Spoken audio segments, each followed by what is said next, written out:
부동산 임대업 주업법인. 요새 우리 지인들이 요새 부동산 법인 1인 법인에 꽂혀가지고 단톡방이 만들어졌어요. 부동산 1인 법인을 만들겠다고. 내 생각에는 그냥 할 거면 그냥 다 같이 어느 정도 출자해가지고 하면은 더 큰 거를 할 수 있을 것 같은데, 다들 각자, 각자 1인 법인. 근데 법인 좋죠. 내가 이게 어제 단톡방이 만들어졌어. 갑자기. 난 돈도 없는데. 5명이 만들어졌어요. 4명은 돈이 있어, 내가. 아주 옆에서 듣는 거 보니까. 근데 나는 돈이 없는데. 근데 요새 부동산에 대해서 규제가 심하다 보니까, 개인에 대해서 심하다 보니까, 법인을 설립하는 데들이 많아요. 사람들이 많지. 근데 법인 설립 쉽죠. 근데 이제 들어가 보면, 이런 것들은 아무도 모르죠. 그냥 개인하고 법인하고 똑같다고 생각하는 사람들도 진짜 많은데, 단순히 그것만 생각하는 거예요. 대출이 좀 더 용이하다.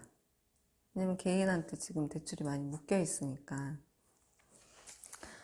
그래서 그것만 생각하고 법인 설립을 한다라고 하는데, 장기적으로 봤을 땐 난 좋다라고 해요. 이런 건물을 매입을 했어요. 근데 2년 이내에 팔면 40% 세율을 내야 돼요. 그냥 무조건. 근데 2년 이후면 일반 세율을 적용을 받죠. 누진세율. 종합소득세율하고 똑같거든요. 근데 세율이 높아요. 6%에서 42%인데 1억 5천만 돼도 35%인가요? 그렇게 되잖아요. 근데 법인은 2억이 넘어야 20%잖아요. 그죠? 세율 차이가 많단 말이에요. 근데 물론 이제 법인의 돈은 법인 거죠. 법인이 이걸 팔았어요. 이익이 난다라고 해서 개인의 돈이 아닌 거죠. 법인의 돈이지. 그거를 자기 마음대로 1인 법이니까 자기 마음대로 가져가면 안 돼요. 횡령으로 볼 수 있거든요. 요새 뉴스 되게 많이 나오잖아요. 그 사람들은 그냥 자기 회사라고 생각하고 아마 회계처리를 막 돈 자금을 그렇게 했을 거예요. 근데 깊게 들어가 보니까 하나의 법이기 때문에 법인은 이제 법의 보호를 받죠. 근데 자금을 이제 마음대로 한 거예요. 그러니까 그게 다 횡령으로 가는 거죠. 그래서 지금 구속됐거든요. 그래서 내가 그랬어요. 1인 법인 내고 하는 건 좋은데 관리 잘해야 된다. 그냥 지금까지는 개인 사업자만 하고 있고, 개인으로만 뭐 양도도 하고 하니까, 양도하고 세금 다 내고 나머지는 다 개인 건 마음대로 써도 되죠. 근데 법인은 그렇게 하면 안 되죠. 그래서 그런 관리 철저하게 해야 된다. 더군다나 다 특수관계자이기 때문에 더 철저하게 해야 된다.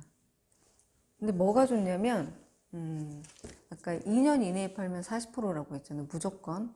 1,000만 원 이익이 났으면 일반 세율로 하게 되면 6%인데 2년 이내에 팔면 그냥 40%, 44% 무조건 내야 돼요.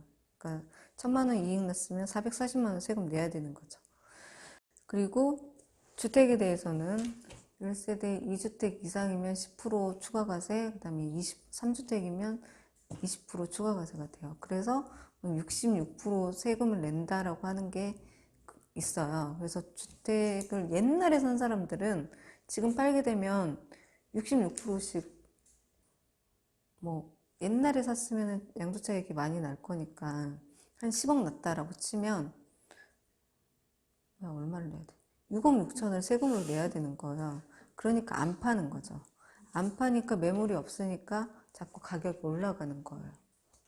우리가 이제 세금 계산도 하니까 그런 부분도 알고 있어야지 돼요. 왜 집값이 올라가고 막 하는지. 그러니까 규제를 너무 하니까 사람들이 세금 내는 거 싫어하잖아요. 더군다나 양도소득세는 세율도 높아가지고 양도 차익도 많이 나서, 내가 이제 재무상태표 설명을 할 때 유일하게 유형자산 처분 손실이 생기는 게 부동산이다.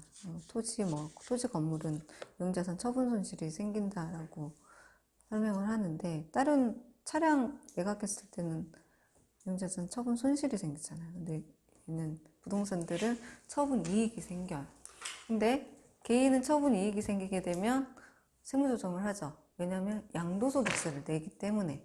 근데 법인은 처분을 안 하죠. 그냥 유형자산 처분 이익이 생겼으면 그대로 법인세를 내요.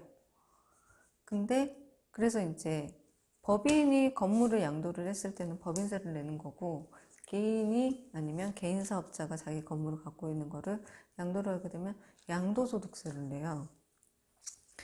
그게 이제 차익이 크면 5억이 넘어가 버리면 42%, 지방세까지 하면 46%잖아요. 근데 법인은 뭐 중과세 이런 게 없어요. 그냥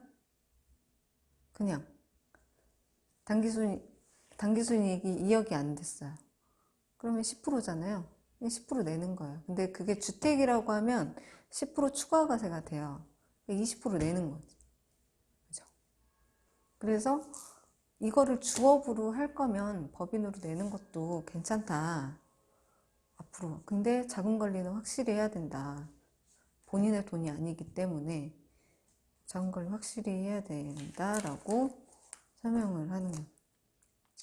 근데 여기 이제 그래서 이제 나중에 경력이 되면은 대표자들이 궁금해하는 게 법인세 이런 거는 별로 궁금해하지 않아요. 그리고 회사가 어느 정도 규모가 커지면 법인세 이런 거보다 재산세, 재산제세 그런 것들을 궁금해해요. 양도세, 증여세, 상속세 이런 거 궁금해야지, 법인세는 세율이 낮다라는 거를 본인들이 사업을 하면서 더 많이 느꼈기 때문에. 근데 그런 설명이 나중에 경영이 돼야 돼요. 근데 물론 법인세도 알고 있어야 되죠. 장단점을 비교를 해줄 수 있어야 되니까. 근데 여기 부동산 임대업 주업 법인 등의 접대비 한도액은 낮아요. 여기 보면 지배주주 등이 보유한 주식 등의 합계가 내국 법인 발행 주식 총수 또는 출자 총액의 50%를 초과할 것. 1인 법인은 무조건 초과해요. 그리고 부동산 임대업을 주된 사업으로 하거나 다음 금액 합계가 기업 회계 기준에 따라 계산한 매출액의 70% 이상일 것. 부동산 임대업만 한다라고 하면 당연히 75% 넘어가겠죠. 근데 부동산 임대업만 하게 되면 여기에 임대하는 임대 수익하고 여기 이자 소득의 금액, 배당 소득의 금액 이렇게 돼 있잖아요. 우리가 보통 예금을 놔두면 법인의 이자가 붙죠, 통장에. 그 원천징수 세액이 있잖아요. 그러니까 그것만 있으면 법인들은 원천징수 세액이 뭐 1,000원 이상만 되면 다 환급 기능이 있는데, 개인의 경우에는 이거를 금융소득으로 보고 분리과세로 해서 끝나버리잖아요. 근데 법인의 경우는 환급을 해준답니다. 그러니까 요런 금융소득하고 부동산 임대소득만 있는 데들은 요 부동산 임대업 주업 법인에 해당을 한다는 거. 그래서 1인 법인, 지금 막 이슈가 되고 있는 부동산 1인 법인들은 여기에 해당이 다 돼요. 그래서 내가 얘기한 게 만약에 주택을 사는데 법인으로 산다. 근데 전세를 끼고 살 거다. 그러면은 부동산 임대보증 간주입금이 그렇게 많지는 않아요. 많지는 않으니까 여기에 어쨌든 어떤 매출이라도 발생을 시켜라. 그러면, 왜냐면 사업을 하는 사람들이 있으니까 어떤 매출이라도 발생을 하면 여기 75%가 안 될 70%가 안 될 거니까 그렇게 하려면 그렇게 하라고 하는 거죠. 그리고 이제 상시 근로자 수가 5인 미만이니까 1인 법인이니까 뭐 대표자 1명밖에 없으니까 당연히 여기에 해당할 거고. 근데 여기 상시 근로자는 뭐 주주, 최대 출자자 이런 사람 다 빼니까 상시 근로자 수 0명이 되는 거죠. 그래서 이런 데들은 접대비 한도액에 일반 법인 접대비 한도액의 50%만 인정을 해주면 뭐 부동산 임대사도 접대할 게 뭐가 있어.